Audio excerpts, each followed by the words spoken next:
Calypso theme water park. It's Canada's largest water park. So again, we do get warm in the summer. We're out in water parks in the summer. So they operate from June through very early September. And that's a great place to spend a day just splashing around in the wave pool, or they have some very daring adrenaline-filled drop rides and slides that are fun for teenagers in the crowd. To the west of Ottawa, we have along the Ottawa River, a bit farther upstream, we have some of the best whitewater rafting in North America. The Ottawa River is very well managed, but very I don't want to say violent, but very strong. The current is very strong, and you can get some Class 4 and Class 5 rapids. They also have other routes if you're not quite such an adrenaline junkie. That the family, they call them family float trips, where you go in the water and you bounce around a bit. You get splashed, but you're not going to fall out of the boat. You're not risking your life, so to speak.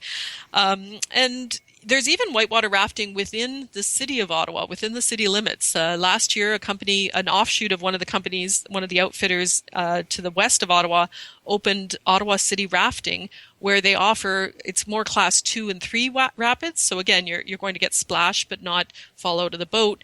And you get in the boat at Britannia Park, which is just west of downtown, and you float for 2.5 hours through the cityscape on the river, and you bounce around a bit through the rapids, and it's a great introduction to the sport. And you can wet your whistle with that, and then if you're intrigued, you can go farther afield and do a more adventurous trip. Checking it out before you check in on the John Guinn Travel Show on ukhealthradio.com.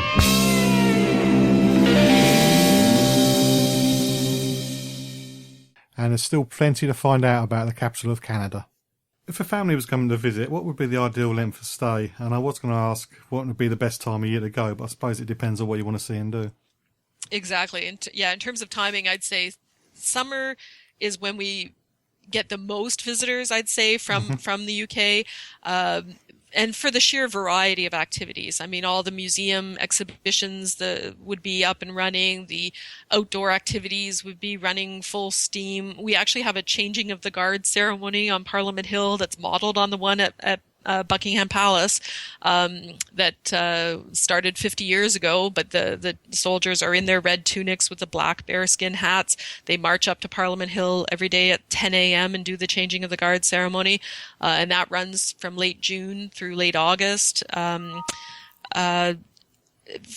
I think anywhere in that May to October timeframe would be ideal for most people. Or if you wanted to embrace the winter, again, if it intrigues you, if you've got skating on the Rideau Canal Skateway on your bucket list, then definitely come in February for Winterlude.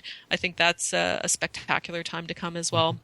As for the length of stay, I'd say you'd need, as a family, to really explore and see a lot. I'd say at least 4 or 5 nights. I mean, you could come for a weekend, but it would be a quick visit, and you'd really have to pick and choose well what you wanted to see. But I think 4 or 5 nights could give you a nice overview of the region.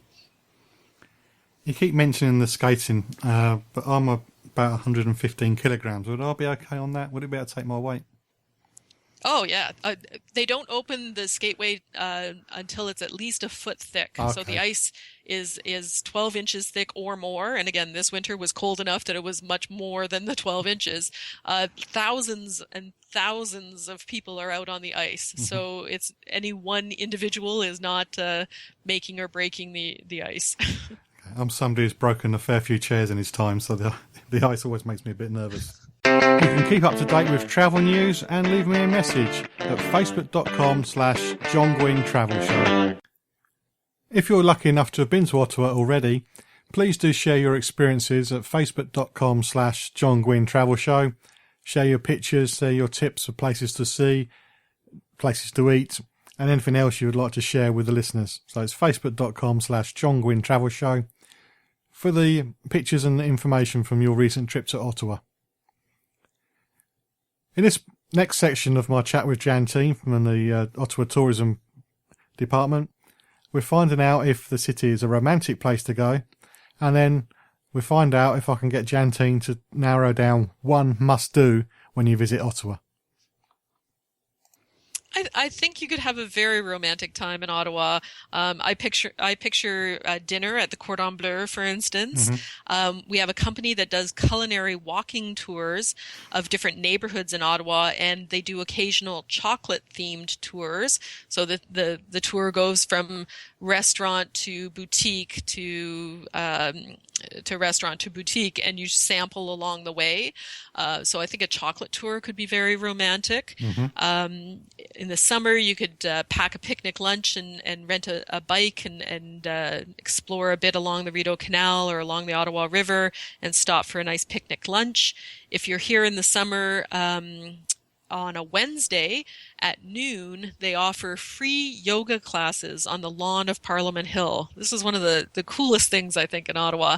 Literally hundreds of people, usually they're office workers from nearby office buildings. You see them trudge up to the hill at, 11:45. They bring their mats and their water bottle, and then they embark on this wonderful hour-long yoga class. It's very colorful, very photogenic, and then boom, they're done. They go back to work, but you and your honey could enjoy the yoga and then move on to something more romantic. And if you're a spa couple, then we have a couple great, or more than a couple great options for spa people.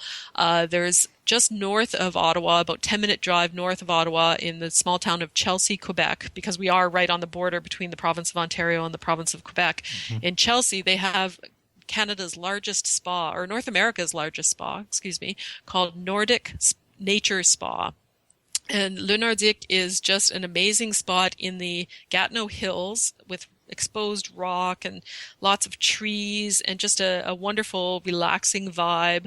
You can book treatments, massages and whatnot, but their core business is it's a pattern of heat, cold, and relax. So you go into a sauna, whether it's a wet sauna or a dry sauna, get very, very hot, then you go either into a plunge pool or you get splashed with water, or even a more temperate pool, and that's your cold, and then you relax. They have very calming, they don't even want you talking much. It's very silent and reflective, and you just chill for a while, and then you repeat that. So hot, cold, rest, hot, cold, rest. You can spend hours there. They have a couple of places where you can get a nice glass of wine or a charcuterie board and just watch the world go by.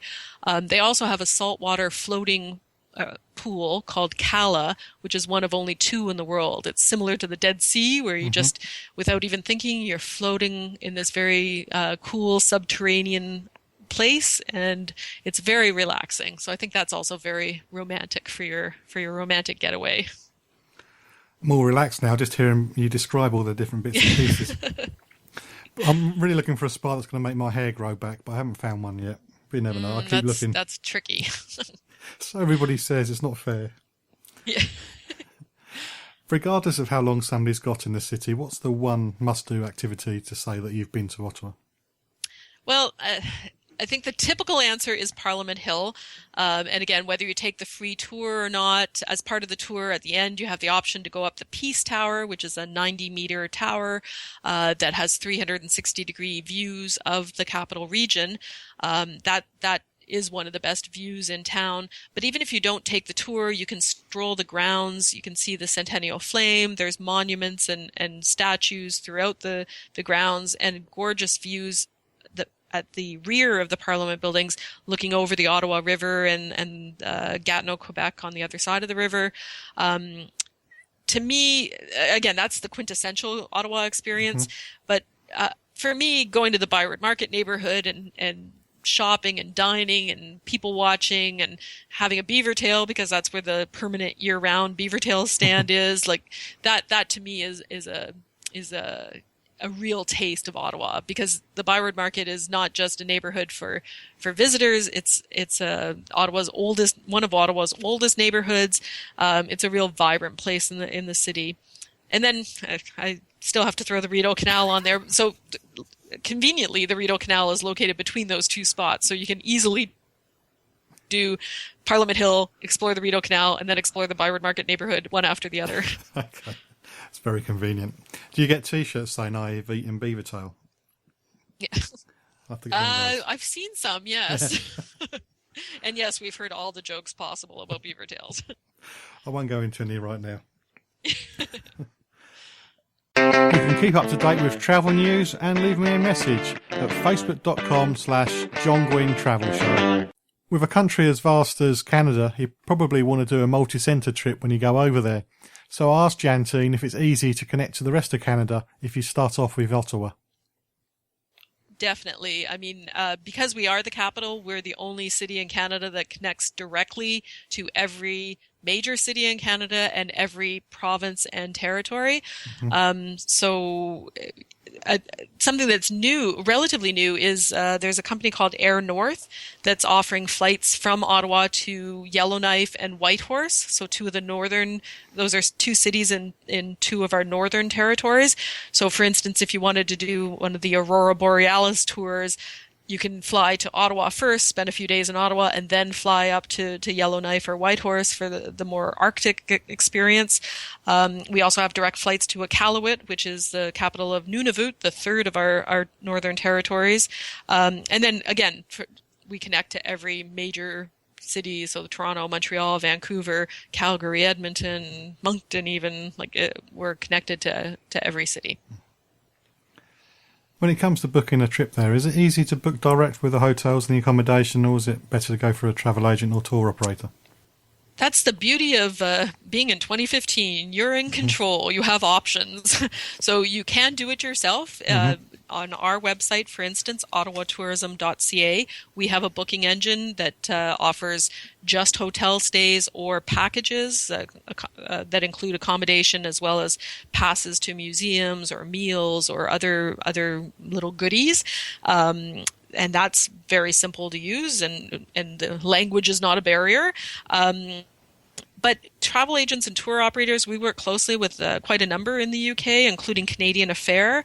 They're offering a 5-night Ottawa, 2-night Toronto package. In fact, Ontario Tourism has partnered with Ottawa Tourism and Toronto, and we're embarking on a 4-week campaign starting in mid-March, going for a month. You're going to see tons of Instagram-like photos in St. Pancras Station, and there's a contest component. There's all sorts of deals and offers through our partners, travel agents and tour operators in London. So there's lots of options there. Okay. You've already given the website, but could you remind us what the website is and how else can we find out more about Ottawa? Sure. Well, you can find out more about Ottawa at ottawatourism.ca. You can also follow us on social media, both Instagram and Facebook, we're Ottawa Tourism, and on Twitter, we're Ottawa_tourism. That's where we share a lot of great images, a lot of great info about festivals and things to do and see in the city. We share a lot of content from our partners and our members and our visitors. So it's a fun spot. Okay, great. Thank you for sharing the Ottawa information. Well, thanks so much for having me. Are you happy? Well, that's it for this week's travel show with John Guinn on ukhealthradio.com. I hope you found the information on Ottawa really useful. Maybe it's put you in the mind to visit there this summer or maybe this winter to do some winter activities. And likewise with GoEuro, perhaps that's given you the idea that you can travel around Europe without flying. And there is advantages of going by bus and train. You do get to see the scenery and you do get to meet local people. So maybe that's for you this summer. If you use the GoEuro app, please give me your feedback at facebook.com/John Guinn Travel Show. And I do hope you can join me next week on the Travel Show with John Guinn on ukhealthradio.com, where each week I'm checking it out before you check in.